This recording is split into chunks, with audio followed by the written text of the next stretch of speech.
Hi, I'm Appin Williamson. I work for the Environment Agency as a Flood and Coastal Erosion Risk Management Officer down in Cornwall. And I'm going to be talking about coastal nature-based solutions and more specifically, the Newlyn Eco Reef pilot. So firstly, a little bit of background on the project that the pilot is part of. The project is called SARCC, which stands for Sustainable and Resilient Coastal Cities. It's an Interreg 2Cs project that's looking at filling knowledge gaps and boosting confidence for decision makers looking to implement nature-based solutions at their urban coastlines. So there's a total of 14 partners in the project coming from various countries within the 2Cs region.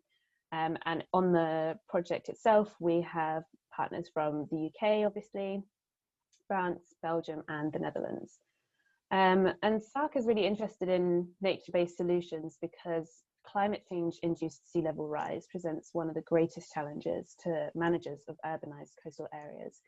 And so as a result, adaptation and preparedness to mitigate this risk and the predicted impacts of climate change is really crucial.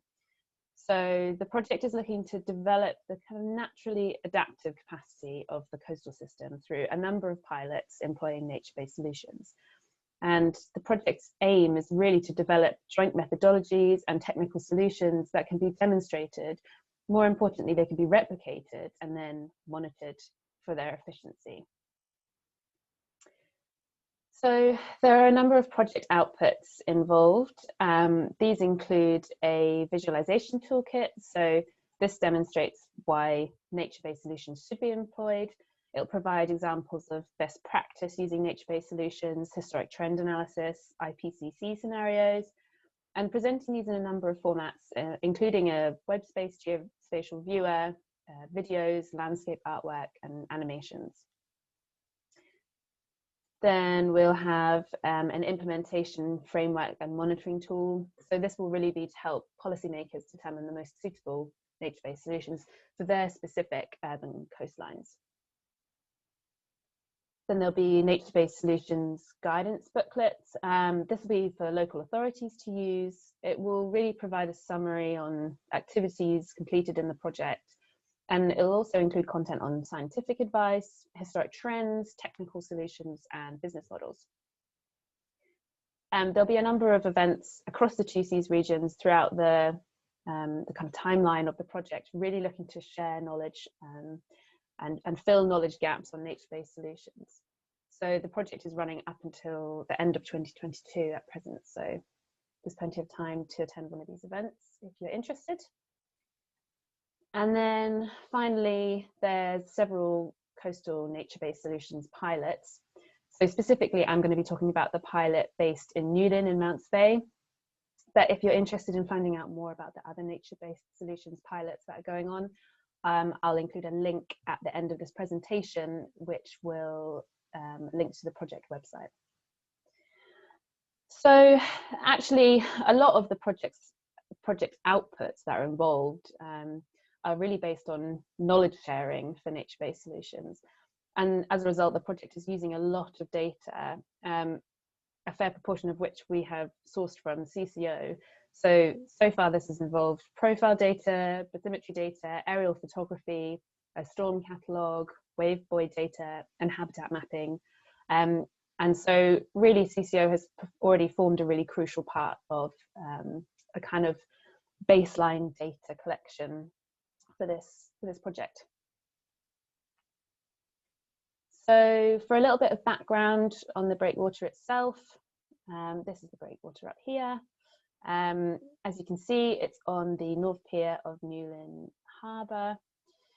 It was originally built in front of the mouth of this Newlyn River. But what we're finding at the moment is that during large winter storms, it's not attenuating wave energy sufficiently, and we're getting a lot of overtopping at this bridge. So a couple of videos here that were taken in 2014, which demonstrate the amount of wave energy and overtopping that's going on at this site. And obviously with sea level rise and increased storminess, we're only expecting this to get worse. So as you can see here, it's really substantial overtopping. So from that, it was determined that something needed to change with the breakwater. So some wave modelling was done to kind of help determine exactly what and how the breakwater needed to change to attenuate wave energy sufficiently. And even that stage of the data, that stage of the project as well, involved yet more CCO data. So for that, we used significant wave height data from the Penzance wave voice that was used for calibrating the model. Then we also used LiDAR and multi-beam bathymetry. So the modelling was completed in 2018 and 2019, looking at current overtopping rates. So we calibrated the model until we got roughly what we believed was correct overtopping rates. And then from that looked forward into the year 2068 to estimate how much overtopping we might expect to see with the current breakwater. And then we looked at different impacts of different breakwater designs, so varying the length, varying the height, and then seeing what that led to in terms of overtopping at the bridge that you saw the video from earlier. And once an approximate design was established, then some further modelling was completed, examining how that breakwater design then attenuated wave energy. And from that, we varied storm events, we varied water levels, wave heights, and breakwater crest heights. So I guess so far I've discussed the general dimensions of the breakwater extension that we were needing to put on, but it doesn't seem like much of a nature-based solution. But the nature-based solution aspect of the project itself is actually within the surface texturing of the blocks. So we'll be using precast blocks and we'll be developing the best possible surface texture that we can for these blocks to enable marine organism colonization. So through this, we're hoping to improve intertidal habitats, hopefully mitigating some of the impacts of coastal squeeze, which is a real issue in this area with this really heavily modified frontage. And really it's hoped that eventually colonization rates would lead to bioarmoring of the blocks, so building on the existing strength of the breakwater itself. So we're hoping to deploy trial blocks shortly over the next few weeks for a period of about 12 months, examining how different surface texture rates influence different colonization patterns, as well as considering other literature that's already been published on ideal surface texturing. So in addition to the surface texturing, the material that the blocks will be made from is actually the byproduct of a local quarry, which is just 5 miles up the road from the breakwater itself. So not only are we planning on recycling material that's otherwise not being used, so we're not generating the carbon footprint with typical cement production, we're also using really locally sourced material. So the transport costs will have a hugely reduced carbon footprint as well. So the project benefits that we're hoping to realise from this pilot are improving sustainability of the local shoreline. So currently there are real problems with wave energy and hard coastal structures, and with climate change, this is only going to get worse. The current frontage is highlighted as unsustainable in Cornwall's shoreline management plan. And the SNP actually highlights the need to move from a policy of hold the line to managed realignment in 2055, which requires quite substantial planning.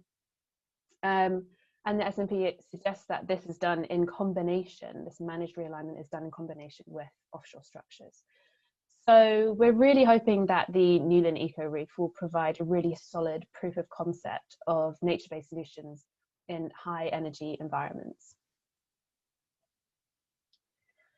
And then in terms of biodiversity benefits, it's really hoped that this kind of eco-engineering of coastal structures could be a really good opportunity for a kind of wildlife corridor throughout the wider area of Mounts Bay. So we've got a marine conservation zone in Mounts Bay with quite a number of designated features. I've included a few pictures of the most exciting ones. So we've got the stalk jellyfish and the giant goby, but also a designated feature of the site is high energy intertidal rock. So the possibility to try and kind of expand this type of habitat within the local area is a really, really great opportunity.